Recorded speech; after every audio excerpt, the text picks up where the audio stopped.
Greetings, welcome back for another segment with Dr. Gerry Farris. In this segment, we're actually going to talk about stress. A lot of you deal with stress. I'm sure probably 99.8% of you or so deal with stress to a high capacity, especially with the environment that we live in. It's a high pace, all the technology, all the demands of life. We all deal with a lot of stress in our life. And I know a number of you have stressed to me the fact that you deal with stress, and a number of you out there deal with adrenal fatigue like symptoms and are just frustrated like I have been in the past with not getting answers or knowing which direction to go with dealing with stress and adrenal fatigue type symptoms, and whether you're dealing with parasympathetic issues as well. Dr. Farris is going to talk some about how to deal with stress and if you have adrenal fatigue type symptoms. Thanks, Mike. Oh, the whole concept of stress, that's a large topic. First of all, stress is inevitable. It comes at us. We can't predict how, when, and where. So stress is an inevitable part of life. What I find is how do we deal with stress? Do we let stress take over our life or not? So let's jump right in. I mean, there's stressors every day of the life. There's stress from the moment you get up to the moment you go to bed. Again, part of it is learning what is really stressful and what isn't. What ends up happening to most people, for a variety of reasons, is the body is made to respond to stress with something called the sympathetic nervous system.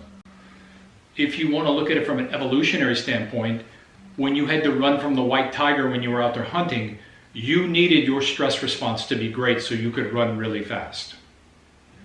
Unfortunately, we live in this world where stress builds and builds and builds, and we can't seem to shut this off.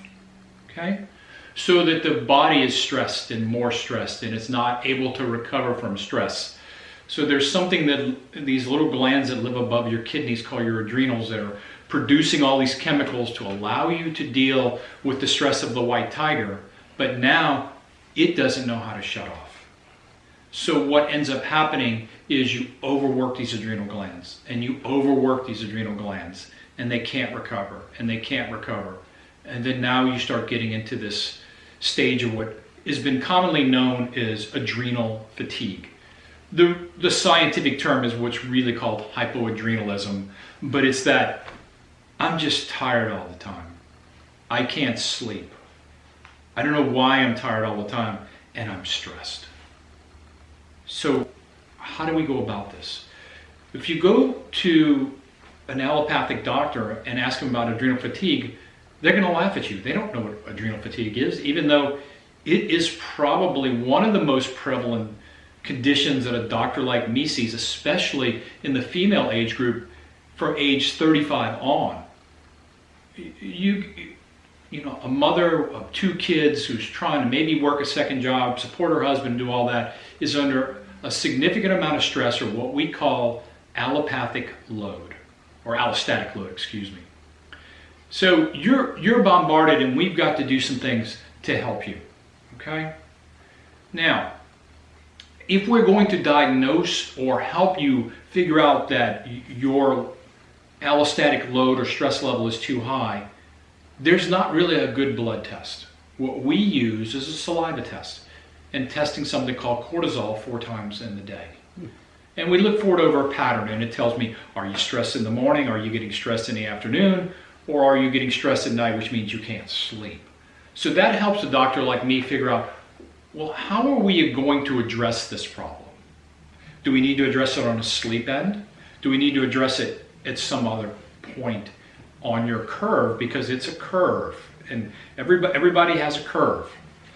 Now, what we hope to do is get to you before you, what we call flatline, which means that you've worked your adrenal gland so much that it's taken some fairly significant damage. Those people absolutely can be helped. It just takes a little bit of time. So how do we go about that? So first of all, we identify where your problems are, and then we start working on making you healthy.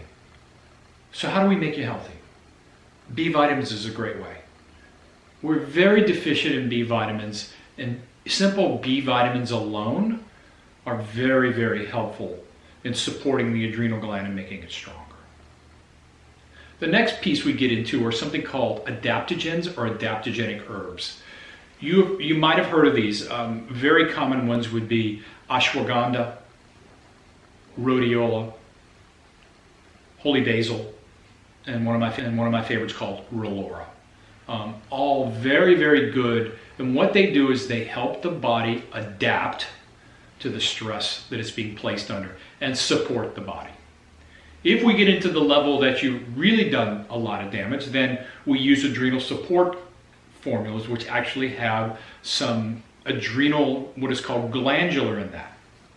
And again, what we're trying to do is rebuild that glandular support and make that gland healthy.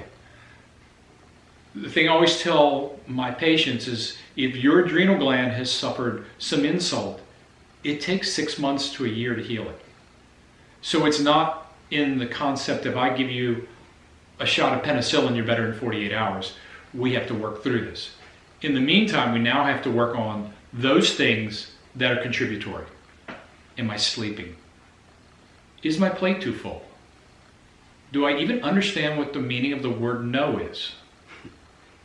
I mean, it sounds simple. People are sleeping 4 to 5 hours a night. That's unhealthy. People are not learning to say no. And then we start talking about this whole concept of meditation. And I know, I hear it, I'm not meditating. You're probably going to want me to do yoga too. And I'm like, you're exactly right. All that does is slow the body down. You're a rat on the wheel, spinning, spinning, spinning. All we're trying to do is unwind you a little bit. Okay? So these are concepts. And you know, when you start this, we're not good at it. I wasn't good at it. I'm still not good at it. But I still try to do this. You're saying some of the things that I actually, unfortunately, had to learn the hard way. I probably should have said this in the beginning.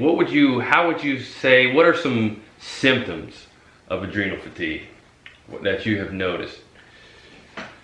They really fall into two categories. One, you're wired and tired, which means you're tired all the time, but your mind doesn't ever shut off. So that's one way you can feel this adrenal problem.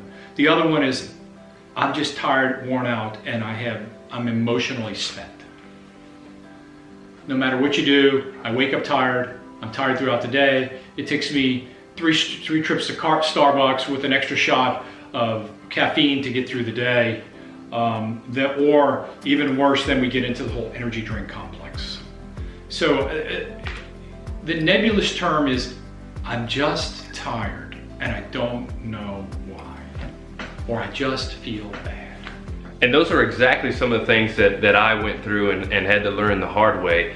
I got to the point where I was just pushing myself, and I had to learn to say no. That was one of my big problems. I have a problem with saying no, and that's something that I'm working on.